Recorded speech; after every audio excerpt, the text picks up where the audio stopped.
também vai estudar mais sobre isso e a gente quer dar continuidade ao concluir, né? Porque o nosso tempo não deu para a gente concluir a semana passada e a gente pretende concluir hoje aqui o nosso estudo.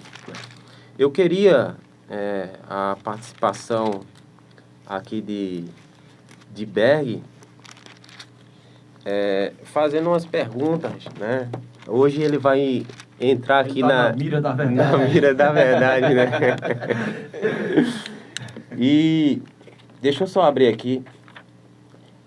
A gente falou, a gente viu a figura, né, de uma besta que tinha 7 cabeças, 10 chifres. Sobre o seu chifre tinha 10 diademas, né? E tinha também na sua testa, também nas suas cabeças, nomes de blasfêmias, né? E diz que essa besta, ela proferia arrogância, né? Blasfêmias e tal. E a gente quer entender isso, né? O que significa essa questão, nomes de blasfêmias. Falamos a semana passada também dos 1260 dias, né? Que em profecia equivale a um ano cada dia. Exatamente. E que se refere a 1260 anos. Então a gente estava falando de um poder que dominou, né? Um poder que dominou e que perseguiu os cristãos durante 1260 anos, né? E a gente também viu isso na história, né? Como isso ocorreu. A gente tem uma pergunta aqui, a pergunta 5, né? Por quanto tempo este poder iria dominar e proferir arrogâncias e blasfêmias contra Deus? Então a gente já viu isso aqui a semana passada. E a outra pergunta é: o que aconteceu com uma das cabeças da besta, né? O que aconteceu com uma das cabeças da besta, né? Eu queria trazer essa pergunta aqui para o nosso amigo Berg, e também se os nossos amigos aqui também quiserem complementar, né? Explicar aqui para os nossos ouvintes o que significa. Ok, então vamos lá. Né? A pergunta é: o que aconteceu com uma das cabeças da besta? Aí está lá em Apocalipse 13:3, e eu vou ler Isso. mais uma vez a referência, que diz assim: então vi uma de suas cabeças como golpear a de morte, mas essa ferida mortal foi curada, e toda a terra se maravilhou seguindo a besta. E isso se refere, segundo a nossa compreensão, e esse tema ele é de peculiar interpretação, mas é algo que a grande maioria, até dos cristãos, hoje não tem contato com essa mensagem, porque para muitos parece um livro fechado que não tem explicação, e muita gente pula quando chega aqui, né? É verdade, não sei que né? besta não sei que negócio é esse aqui. É interessante, é verdade, Berg. As pessoas, eles têm um medo muito grande quando se fala Apocalipse. Mas Apocalipse, o nome já diz tudo, né? É revelação do nosso Senhor Jesus Cristo aos seus filhos, né? Então, Que deu seus servos. eu acho que o que falta muito nas pessoas é explorar isso. Explorar porque quando você vai para o Apocalipse e você vê esses símbolos, você vai lendo aos poucos e você vai entendendo bem que a própria Bíblia ela vai dando a interpretação das coisas. Então você não pode pegar um texto desse e parar. Mas você tem que procurar na Bíblia, como Isaías diz, né? Um pouquinho aqui, um pouquinho ali, e com a ajuda do Espírito Santo você vai chegar à compreensão. Verdade.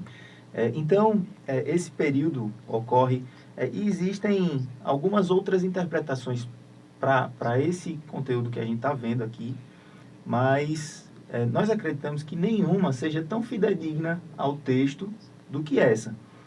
E essa interpretação, ela necessariamente se faz por ser uma interpretação histórica dos fatos também. Exatamente. Porque ela remete a um período, a um tempo e a um poder que ele foi desinstituído em 1798, quando Roma Papal, representando aqui o poder político e eclesiástico, e representando essa besta de Apocalipse 13, e esse poder é desinstituído em 1798 por Napoleão Bonaparte. Então, quando o Papa Pio VI ele é preso e por um período ele é desinstituído do cargo, essa besta que exercia poder político e eclesiástico, ela deixa de exercer esse poder por um período. Ô, Beg, sabe o que é interessante disso, Beg? As pessoas podem perguntar, como vocês chegam a essa conclusão? E você tocou num ponto muito importante. É só a gente ver a história. Quando a gente vai para a história, porque a Igreja Adventista ele tem um método muito importante, que é o método historicista, né? Que ele interpreta a profecia de acordo com o que aconteceu na história. Quando você vai para a história e vê que poder que oprimiu o povo de Deus e que poder que perdeu a sua força no momento que Napoleão Bonaparte ali prende o Papa Pio VI, aí você vai encaixando o quebra-cabeça e você vai entendendo que poder é esse de Apocalipse 13, que é Roma papal hoje, né? Que antes era Roma imperial, que dominou, oprimiu o povo de Deus por 1260 anos. E perdeu esse poder exatamente quando foi preso o Papa Pio VI. Verdade. Então, essa interpretação histórica dos fatos, e a gente, ao analisar qualquer livro de história, eles remetem a esses fatos Exatamente. nessa época, né? Exatamente. Nessa data. E aí bate exatamente com o capítulo 13 de Apocalipse, e essa interpretação ela é fidedigna à história. Ela cumpre exatamente em 29 de agosto de 1799, quando ele é preso em cativeiro e destituído do cargo. E isso cumpre um período profético de que o povo deixa de ser curado uma ferida mortal, como diz Apocalipse 13:3. E essa ferida mortal ela representa um período que esse poder político e eclesiástico perseguiu a história. E aí ele Sim, volta nos últimos dias. Exatamente. Que seria restabelecido, no caso, né? Quando o Papa Pio VI ali, ele é preso, esse poder ele perde a autoridade, né? Ele perde ali Por o isso seu que a poder. ferida mortal é curada. Exatamente. Só que quando a gente vai para a história e o que está acontecendo hoje com os papas que vieram depois de Pio VI, a gente está vendo que essa ferida está sendo curada totalmente. Que esse poder tá Ganhando voltando prestígio, de novo atenção ao prestígio, exatamente. O prestígio deles e posição. estão voltando. Até o momento, Berg, que eles vão restabelecer totalmente o poder. Isso, exatamente. Então, essa a grande importância do Apocalipse para nós cristãos hoje. Porque, ao olhar o fato histórico, nós compreendemos que tudo aconteceu conforme prediz o texto bíblico. Exatamente. E aí remete para um período que vai voltar a acontecer algo muito semelhante ao que já aconteceu. Isso, e a gente vai ver durante esse estudo de hoje que vai se encaixar o quebra-cabeça.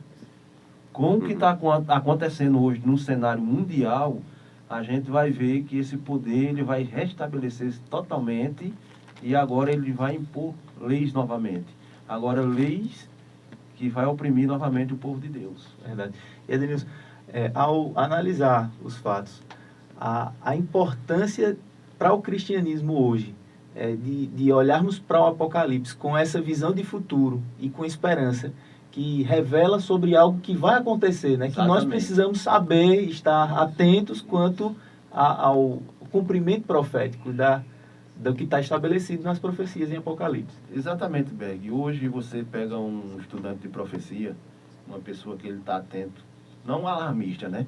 Porque a gente vai encontrar muitos alarmistas, né? Pessoas que não pode acontecer nada que já fala que Jesus está às portas, que realmente está, né? A gente está vendo os sinais. Mas o que está acontecendo hoje no cenário mundial, a gente está vendo que esse poder ele está prestes a voltar com força total. A gente está vendo aí nos Estados Unidos, em outros países aí, um movimento muito forte, ecumênico, né? Que é a união, a unificação das religiões. Aí a gente vai perceber que esse poder vai voltar de novo ao cenário. Denilson, e será que uma união pode ser algo ruim? Porque aparentemente é uma coisa boa. É algo bom. Uma coisa boa, vai trazer benefício para a família, para hoje uma pessoa que tem uma carga horária muito pesada, né? Uma pessoa quer um momento para descansar, né? Recarregar as baterias. Mas só que esse momento aí remete ao quê? A quando vão bater novamente na lei de Deus, né? Se fosse uma coisa que fosse para exaltar a lei do Senhor, boa. Boa. Era perfeito, não era, Berg? Mas esse exato. poder vai fazer o quê? Jogar novamente a lei de Deus por terra. Eu vi uma frase ontem que dizia assim, né? A nossa união tem que ser a favor da verdade, né? Então, não adianta eu me unir, né, com um grupo que vai ferir os meus princípios, né? A lei de Deus, né? A união em si realmente é algo que nos aparenta ser uma coisa boa, né? Mas a finalidade disso aí, né? Vai atingir os princípios, aquilo que eu acredito, aí é que a gente pesa na balança e vê que não vale a pena, né? E aí é onde está a sutileza do erro, porque é algo que parece bom, Isso. mas no final é caminho de morte. Quando alguém nos apresentar a ideia de que não haverá mais religiões distintas e todos seremos uma só, isso parece muito bom. Exatamente. Mas se for em torno da verdade da Bíblia. Da Bíblia, não fuja dos princípios bíblicos. Ô Berg, quando a gente vai lá para a história de Daniel, que é ali Sadraque, Mesaque e Abednego, que era Ananias, Azarias e Misael, quando eles foram levados cativos ali para a Babilônia, e o rei teve um sonho, e nesse sonho Daniel deu a interpretação através do Espírito Santo, né? E teve um momento que o rei, ele criou ali uma estátua, né? Ele fez uma estátua para que todos adorassem, né? Como ele sendo um poder único. Só que no momento que as pessoas foram adorar, ficou 3 em pé, né? Que não se curvaram à estátua do rei. Vai chegar um momento na história, Berg, que muitos cristãos vai ter que tomar essa decisão, né? De que lado vai estar. Verdade. Eu queria, só que tem outra questãozinha aqui, diz que essa besta, ela profere arrogância, né? Blasfêmias contra Deus, para difamar o nome e difamar o tabernáculo, né? E também tem outra pergunta aqui, né? Este poder tentaria roubar a adoração que pertence somente a Deus. Quem aceitaria adorar esse poder? Então, uma pergunta que eu faço é, este poder tem uma boca que profere arrogância e blasfêmias, né? E que este poder difama, então, né? E qual esse poder tentaria roubar a adoração, né? Como diz Apocalipse capítulo 13. Alguém poderia explicar para nós o que significa isso? Então, eu queria pedir a ajuda de Everton aqui para abrir a Bíblia em Lucas 5:21. À luz de Lucas 5:21, a gente tem uma visão maior desse cenário aqui. Que nesse cenário, algo que se faz parecer da parte de Deus, ele tenta usar uma autoridade que é apenas de prerrogativa divina para perdoar pecados, para fazer algo que apenas o próprio Deus deveria fazer. E aí ele tenta tomar o lugar do próprio Deus de forma sutil. E aí está descrito lá em Lucas. Assim, para quem quiser acompanhar, Lucas 5:21. E os escribas e os fariseus começam a arrazoar, dizendo: quem é este que diz blasfêmias? Quem pode perdoar pecados senão Deus? E ao longo do tempo, da Idade Média, esse poder político-religioso, como a gente viu na questão anterior, que ele é restabelecido, ele cura a ferida, e a partir do Concílio do Vaticano I, que acontece em 1869, o poder político-religioso, que então estava adormecido, estava preso, ele passa a restabelecer seu poder. E aí Exatamente. ele passa a usar essas prerrogativas divinas descritas aqui em Lucas, que é apenas prerrogativa divina, e ele passa a tentar ocupar o lugar de Deus, perdoando pecados, e ao longo do tempo, na Idade Média, esse poder político-religioso, ele tenta utilizar essas, de forma sutil, assim, essas prerrogativas para se estabelecer no lugar de Deus. E o interessante, Berg, desse Lucas 21, quando a gente vai entender a gente tem que entender o contexto, né? A gente vai para o contexto aqui e a gente vê que Jesus ele estava curando um paralítico, né? E no momento que Jesus estava curando um paralítico, ele falou: filho, os teus pecados estão perdoados.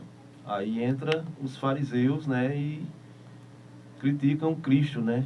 Quem é esse, né? Que perdoa pecados. Mas Cristo estava errado, Berg? Não, De forma nenhuma, porque ele é Deus. Cristo não estava equivocado em forma nenhuma. Só que esse poder, ele se acha na autoridade de perdoar o pecado da outra pessoa. Então, isso caracteriza o quê? Blasfêmia. Blasfêmia contra Deus, porque só Deus pode perdoar o pecado do ser humano. Então, quando eu cometo um erro e o meu líder religioso diz assim, se você fizer isso Se e isso... determinada está perdoado, tá ele livre não da pode culpa. fazer isso. Ele não é Deus. Isso caracteriza o quê? Blasfêmia. Isso. E é isso que Apocalipse 13 alerta, que esse poder voltaria forte nos últimos dias. Exatamente.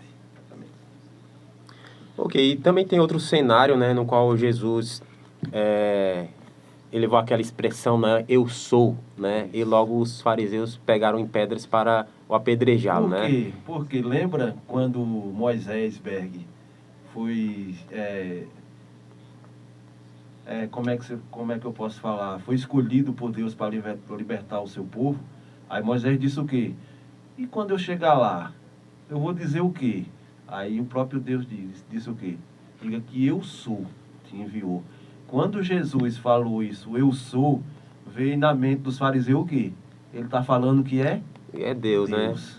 Ele está se fazendo igual a Deus, né? E de fato ele era. Era o próprio Deus. É o próprio Deus, Ele não né? estava equivocado em forma nenhuma. Teve outra situação também em qual Jesus disse essas palavras, né? Eu lhes dou a vida eterna, jamais perecerão e ninguém as arrebatará da minha mão, né? Lembra quando ele disse eu sou o caminho, a verdade e a vida? Né? Aqui ele está dizendo, ó, eu lhes dou a vida eterna. E depois ele, no verso 30 do capítulo 10 de João, se você quiser acompanhar essa história, ele fala, eu e o Pai somos um. Aí o que é que os fariseus fizeram? Pegaram em pedras para atirar em Jesus. Novamente. Aí disse, o que é que eu estou fazendo de mal?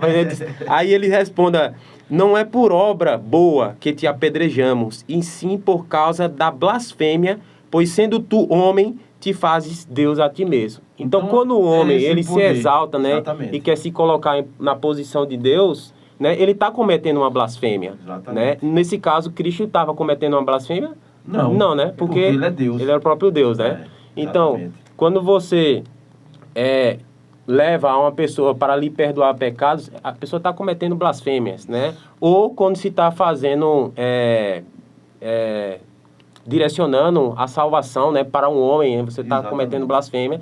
Ou quando você está colocando alguém como intercessor, né? Porque lá em João também, primeira carta de João, capítulo 3, eu acho que...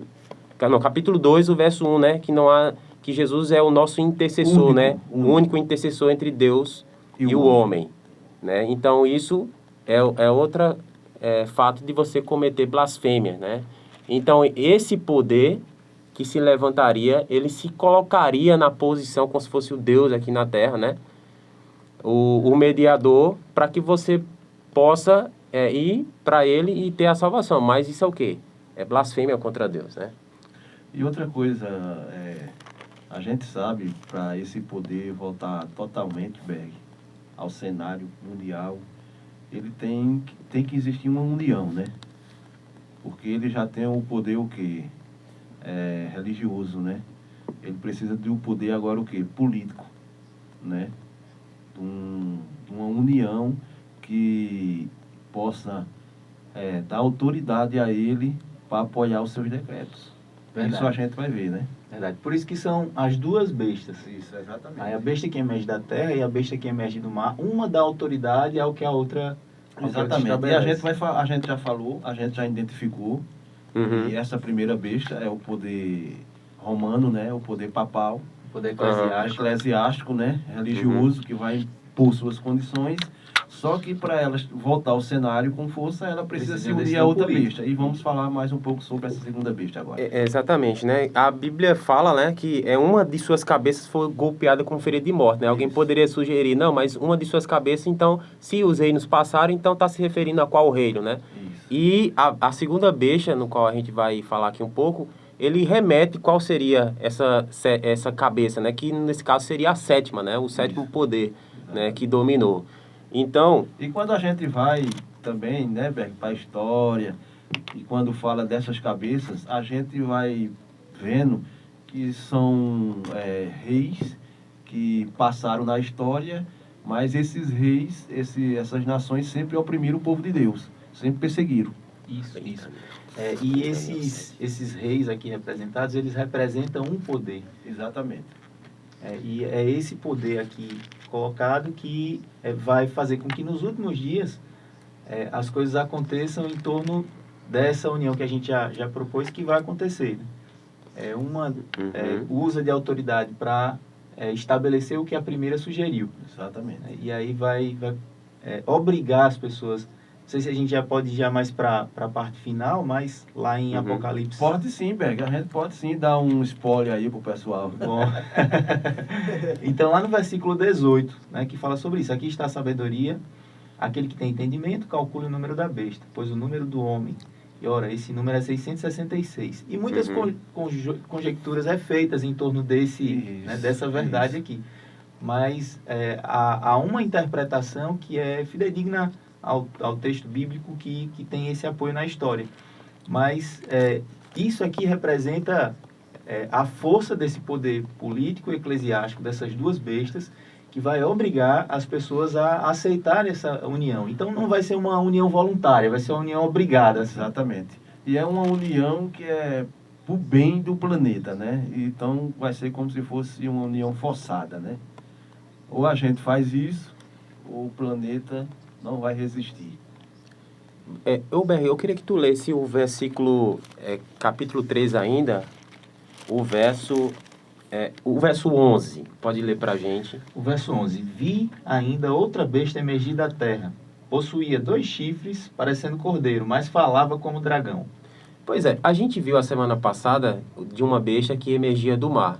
E a gente viu que mar, como diz lá em Apocalipse 17 e o verso 15, falou-me ainda, as águas que vistes são povos, multidões, nações e línguas. Então a gente viu um poder que emergiu do meio de povos, né? De nações, multidões e línguas, né? Só que essa besta aqui diz, vi uma outra besta e agora emergi da terra, né? Agora, e eu pensando junto comigo, porque a semana passada a gente também estava falando sobre os 4 animais, né, da visão lá de Daniel capítulo 7. E eu tinha lido o verso, por exemplo, o 17. Tu pode ler pra gente, Leandro, capítulo 7 e o verso 17. Daniel. Isso. Que me deixou confuso. Eu vou deixar um pouco confuso vocês aqui, mas eu vou depois explicar aqui. O verso 17. Está escrito: estes grandes animais que são quatro reis que se levantarão da terra. Que se levantarão da terra. Aí eu pensei, porque a interpretação nossa é de que, como uma besta ela emerge do mar, então, e está dizendo que ele emergiu de povos, né? Nações, multidões e línguas, né? Onde uma região que era muito habitável e tal. E quando emerge da terra é como se fosse o oposto, né? Que emergeria um poder que iria emergir de uma região que fosse... Poucas pessoas. Poucas pessoas, né? Inabitável. Só que aqui diz que fala de 4 animais em que se levantariam da terra.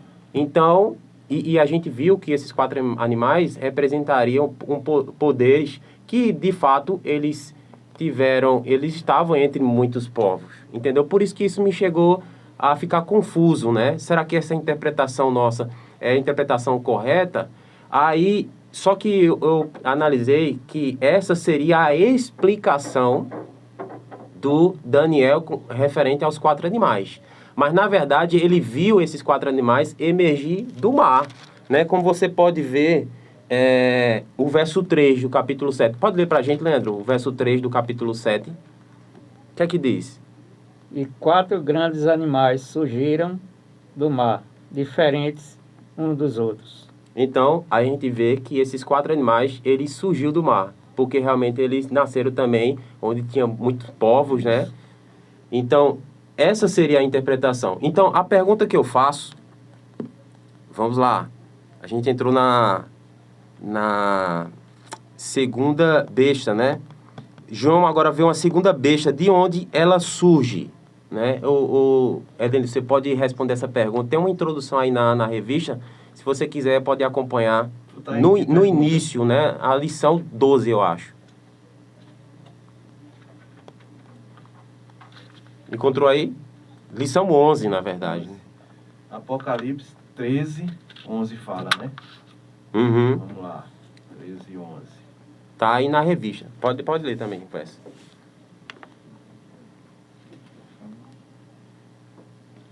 Vi ainda outra besta emergir da terra. Tinha 2 chifres, parecendo cordeiro, mas falava como dragão. Essa Dragão. segunda besta aqui, a gente identifica ela, Gleison, como os Estados Unidos da América.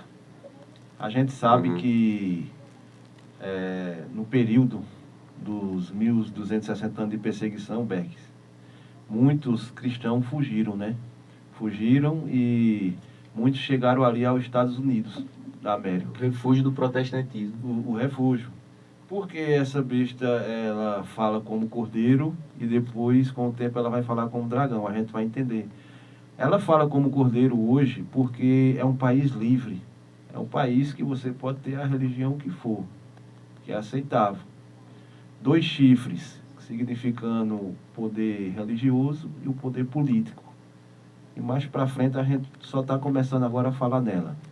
Mas mais para frente a gente vai entender por que a gente tem a certeza que essa segunda besta é os Estados Unidos da América. Ok. Aqui diz o seguinte: a segunda besta surge da terra. Mas o que isso significa? Relembrando, a primeira besta da lição anterior surge do mar, né? O mesmo Exatamente. sentido de águas, né? Em Apocalipse 17, 1 e 2, né? E o mar simboliza densas populações. Isso ficou bem claro para a gente aqui, né? Sendo assim, podemos concluir que representa o oposto, né? Uma população escassa, né? A nação assim representada não surgiria, portanto, pela guerra, conquista e ocupação, mas se desenvolveria e alcançaria a grandeza numa região de poucos habitantes.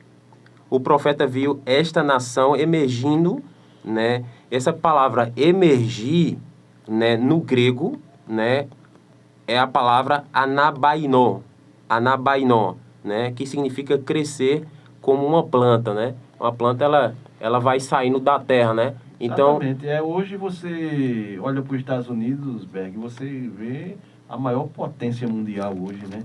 Os Estados Unidos é muito O forte. poder político que pode exercer maior influência no mundo é a América do Norte, né? Exatamente. Agora, como esse poder pode, porque Deus colocou que lá é o lugar de liberdade, Exatamente. mas para que esse poder exija se hoje lá é liberdade e eles vão exigir que uma união seja estabelecida, né? Então vai mudar a liberdade, Exatamente. vai deixar de ter Exatamente. liberdade.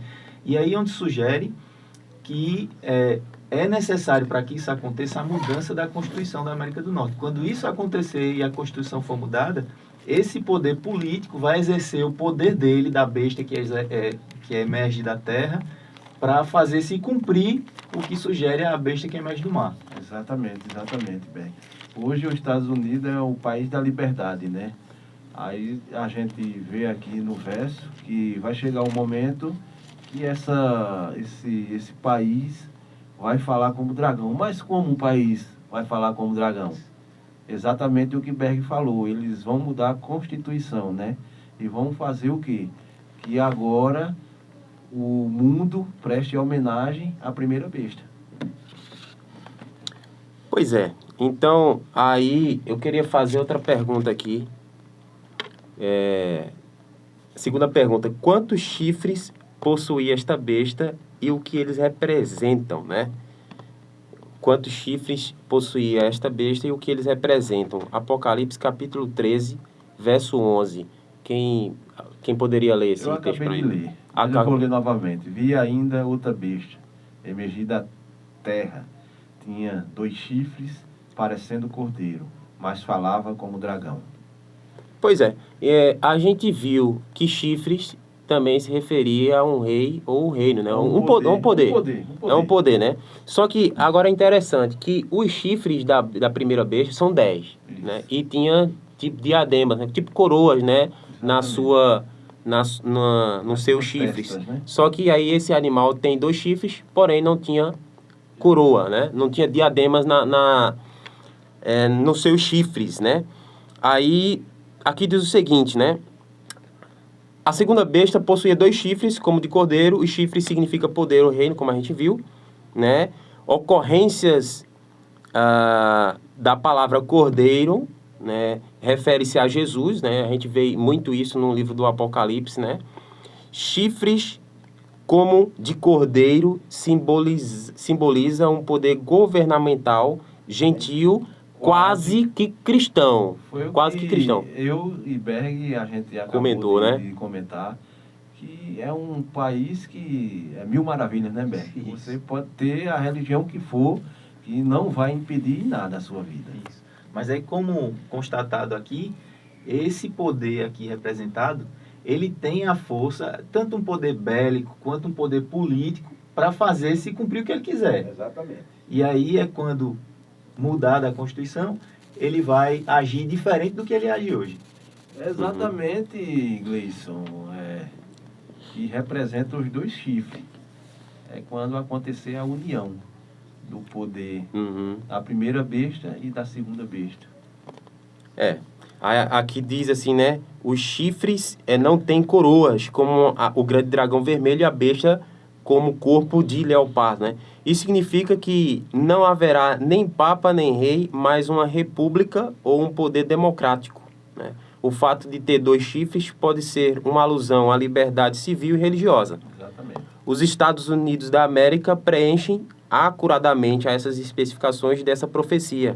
A América foi fundada sobre os princípios de liberdade religiosa, né? Lembrando que o artigo 4º, né, seção 4 da Constituição Americana, diz assim: uma vez que cada pessoa tem o direito de escolher sua própria religião, sem o preço da discriminação, nenhum teste religioso jamais será requerido como forma de qualificação para qualquer cargo ou função pública nos Estados Unidos, né? Então, o princípio, a religião não importa, né? Isso não vai afetar em nada. Então, é um país, Berg, que fala como cordeiro, né? Tudo a mil maravilhas, né? Agora vamos para a parte que ele vai começar a falar como dragão, né? Mas eu queria... Pode falar. Então, eu queria fazer uma pergunta. Que, geralmente, quando as pessoas ouvem isso a primeira vez, elas fazem essa pergunta: quando é que isso vai acontecer? Exatamente. Aí a gente precisa estar atento aos fatos.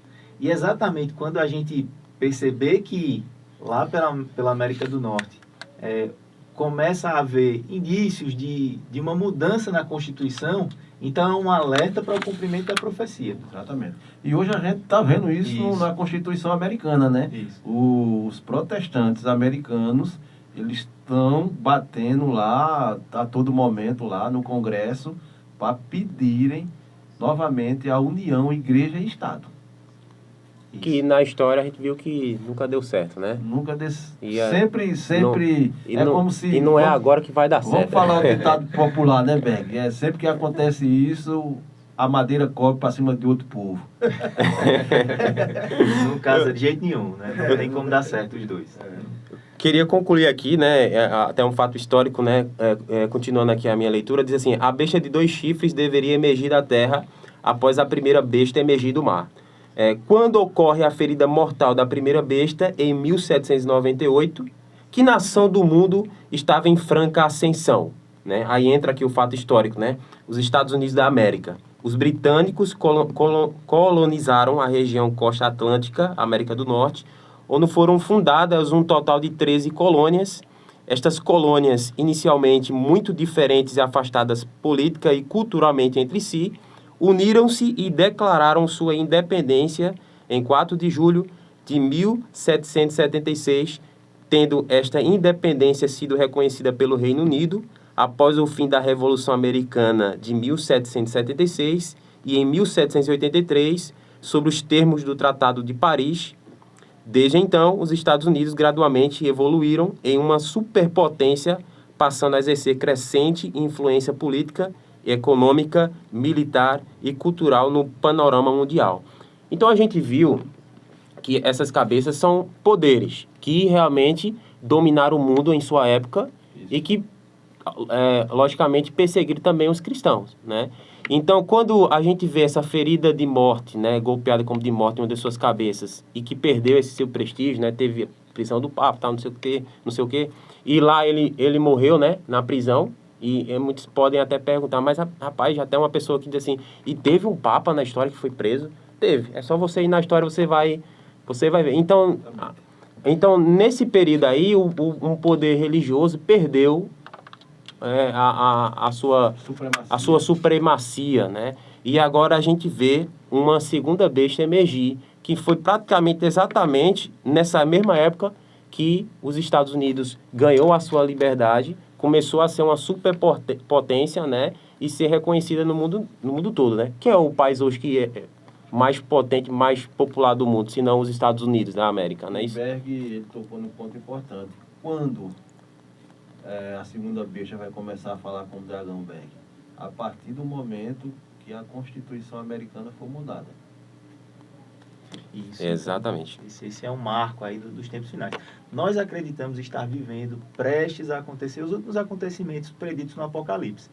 E claro, a gente não consegue estipular um tempo, um período para isso. Mas os sinais da profecia a se cumprir são um alerta que nós precisamos para intensificar a nossa preparação, para estar entre aqueles que vão aguardar de Deus o galardão final, né? A coroa da justiça. Então, nós precisamos, a partir de todos esses sinais, utilizá-los de uma forma esperançosa, como algo que pode nos ajudar ainda mais a nos preparar para esse encontro com Cristo. Exatamente, Berg. E eu toco na mesma tecla. Hoje a gente vê esse movimento muito forte hoje no cenário mundial, né? A gente está vendo aí pedido muito forte de acontecer essa união aí, né? As religiões. Até em Dubai foi feito um templo lá, né? Não sei se está pronto ainda, no qual todas as religiões vai poder adorar no mesmo templo. Se você adora Buda, você vai lá e adora. Se eu adoro Cristo, se eu adoro Maomé, então a gente está vendo já uma união já se estabelecendo. Ok. Só para a gente finalizar, eu queria que nosso amigo aqui, Leandro, lesse Daniel capítulo 8, verso 21 e o verso 22. Daniel capítulo 8, verso 21 e o verso 22. O que é que diz aí na sua Bíblia, Leandro? E o bode áspero é o rei da Grécia, e o grande chifre que está entre os seus olhos é o primeiro rei. 22. Okay. 22. Ora, tendo sido quebrado, enquanto 4 levantaram-se no lugar dele. 4 reinos se levantaram dessa ou nação. se levantarão, nesse caso, né? Nação, porém, não no poder dele. Pois é, então, vocês viram a semana passada, né, que a gente falou sobre 4 animais, da visão de Daniel, Exatamente. né, e a gente remete muito a esses animais já a um poder, né, e as suas cabeças também como poder, né, e a gente viu que os 4 animais tinham 7 cabeças, também eram representados por 7 cabeças, né, o primeiro animal tinha uma, o segundo animal também tinha uma, mas o terceiro tinha 4, né, e o quarto animal tinha uma cabeça que representa 7 reinos, né, como diz o verso 22, né, significa que 4 reinos se levantarão, né, ele diz que é 4 reis, mas depois diz que é 4 reinos, então por isso que cabeças ou animal significa rei ou reino ou poder, né, quando a gente estiver falando aqui de poder, né, é só a gente ir para a Bíblia, que a própria Bíblia interpreta a si mesmo, né? E eu queria repetir aqui o que a gente já tem lido nos estudos passados, só para a gente finalizar, porque essa é a forma que você aí de casa vai estudar a sua Bíblia, com muita oração. Por isso que você tem que estudar a Bíblia de capa a capa, né? Porque ela vai... Ali a gente vai encontrar a resposta no livro de Eclesiastes, no livro de Salmos. Por exemplo, a gente precisa muito do livro de Daniel para poder saber interpretar o Apocalipse. Não é isso? Exatamente. E outra coisa, Gleice, muito importante é que não confie em tudo aquilo que você escuta, né, Berg? Mas pesquise na Bíblia, vá atrás, peça a orientação ao Espírito Santo, e eu tenho certeza que a mensagem vai ficar mais clara cada vez na sua mente. Porque muitos, né, vão se perder por acreditarem nos seus líderes religiosos. É verdade. E o conselho que eu dou é esse. Então, lá em Isaías capítulo 28, só para a gente encerrar aqui, no verso 9, por exemplo, diz: a quem, pois, se ensinaria o conhecimento? E a quem se daria a entender o que se ouviu? Né? Aí o verso 13 já diz: assim, pois, a palavra do Senhor lhe será preceito sobre preceito, preceito e mais preceito, regra sobre regra, regra e mais regra, um pouquinho ali, um pouquinho aqui e um pouquinho ali. E o verso 14 diz: ouve, pois, a palavra do Senhor, homens escarnecedores. Vê, então aqui ele está ensinando, né? A quem a gente vai aprender, né? Quem é que vai nos ensinar o conhecimento? Aí a própria Bíblia mesmo diz, ó, porque a palavra do Senhor é preceito sobre preceito, regra sobre regra, um pouquinho aqui, um pouquinho ali, e pede para ouvir a palavra do Senhor. Então, essa é a forma de nós entendermos as profecias bíblicas, né? As profecias, né? É você um pouquinho aqui e um pouquinho ali, até a gente chegar numa interpretação mais coerente e correta, né? Para a gente não cair no erro. Tu ia falar, Denis? Não. Ah, Tá sim. perfeito. Então, tudo bem. Isso é o apelo que eu faço para vocês. Desde já queria convidar você para o próximo programa de domingo, né? A gente concluiu o capítulo 13, assim, por alto, né? E já entramos na segunda baixa de Apocalipse, Mas capítulo vamos dar 13. mais alguns spoilers, né? Vamos sim. Então, eu queria convidar os nossos amigos, queridos ouvintes, né, a voltar, né, próximo domingo, ligar o seu rádio, né, acionar o seu aplicativo aí, o site, e ouvir a nossa programação. Todos os domingos, da horário de meio-dia até mais ou menos 1h, 1h05, 1h10 da tarde, a gente está aqui com vocês. Muito bem? Vamos ouvir uma música agora e depois a gente volta para as nossas considerações finais.